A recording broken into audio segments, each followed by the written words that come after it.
Breaking: Prince William just delivered a statement in 11 words that could end Keir Starmer's political career. The Prime Minister reportedly went pale. His own party is openly rebelling. And what unfolds over the next 48 hours might spark the biggest constitutional crisis Britain has faced since World War II.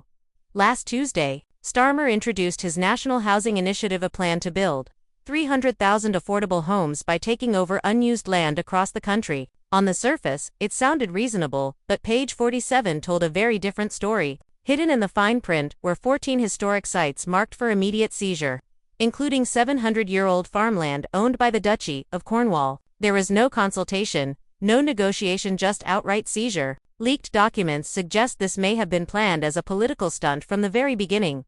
3 days ago, Prince William visited a homeless shelter in Manchester. Cameras were rolling. A routine royal engagement, but then he did something no royal has done in 50 years. He looked directly into the camera and said, "When government policy puts speed over heritage, we don't just lose land, we lose ourselves." The room went silent. He continued, "True leadership protects what previous generations built, not destroys it for short-term political gain." He didn't name Starmer, but everyone in Britain knew exactly who he meant. Within 20 minutes, the clip had 2 million views. Within 2 hours, William versus Starmer was trending #1 globally. Later that afternoon, at Prime Minister's Questions, Conservative leader Rishi Sunak asked a question that cut deep.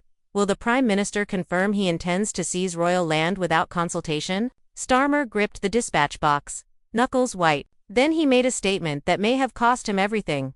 The Prince of Wales does not set housing policy. Parliament does. If he or anyone in that family believes they can veto decisions made by elected officials, they're living in a fantasy world that ended centuries ago.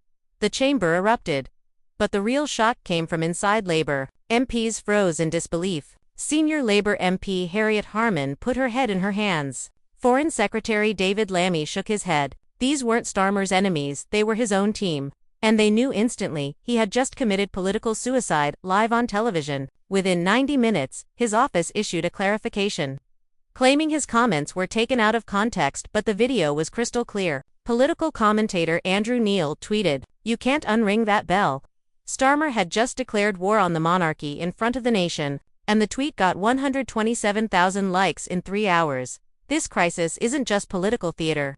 It's hitting real people. James Harrison, 64, a Royal Navy veteran from Portsmouth, served 22 years and returned from the Falklands with medals and shrapnel still lodged near his spine. Today, he lives in a council flat riddled with black mold, and his granddaughter suffers from chronic asthma. He applied for housing assistance 11 months ago and is still waiting. "I bled for this country," James told reporters through tears, "and now I can't even get a safe place to live while they talk about seizing royal land for political points."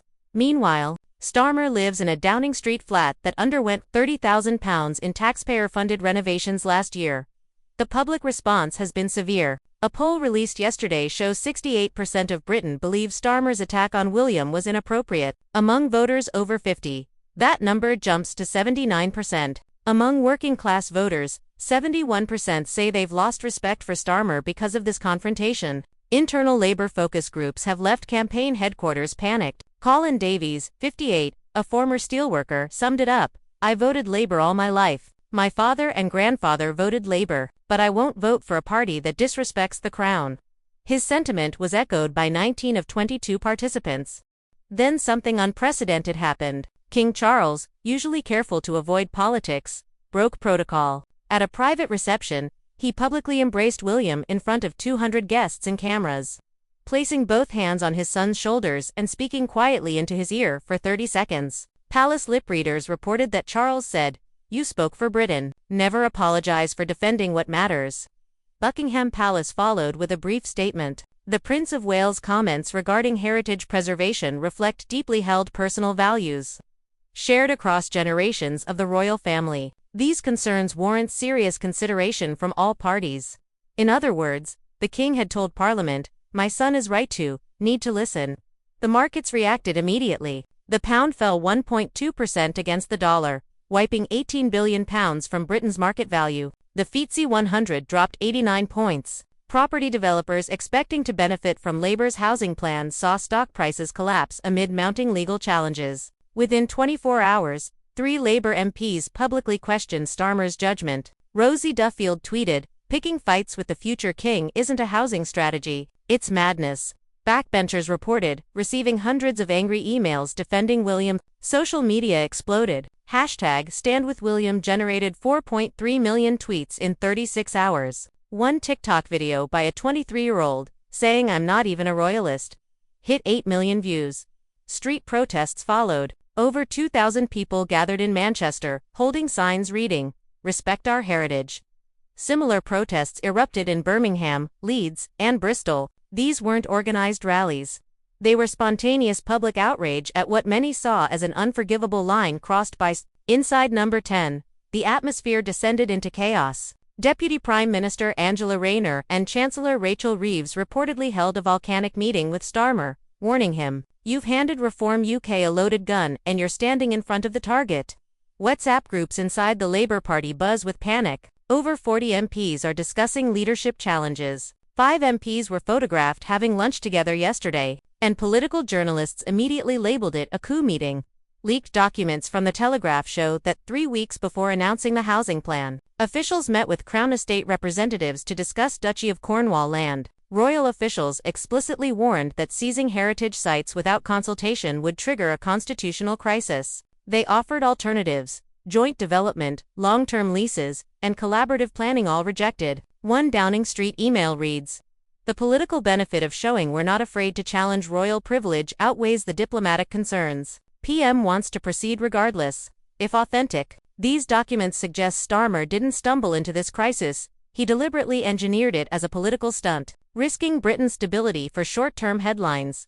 Adding to the drama, Sue Gray, Starmer's chief of staff and the woman who helped end Boris Johnson's career, warned against this strategy in an email 3 weeks prior. "Picking a fight with Kensington Palace serves no policy objective and creates massive political risk."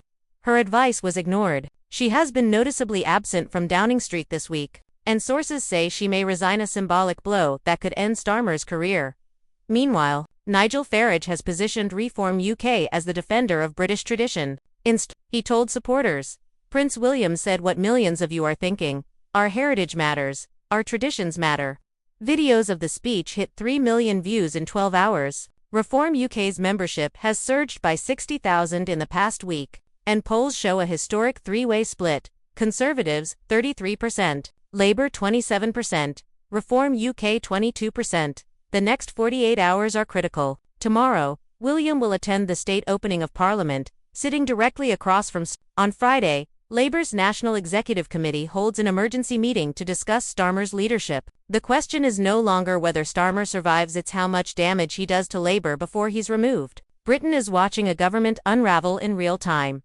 Will Starmer resign before being forced out, or will Labour tear itself apart, removing him? The situation is evolving by the hour, and the next chapter could reshape Britain forever.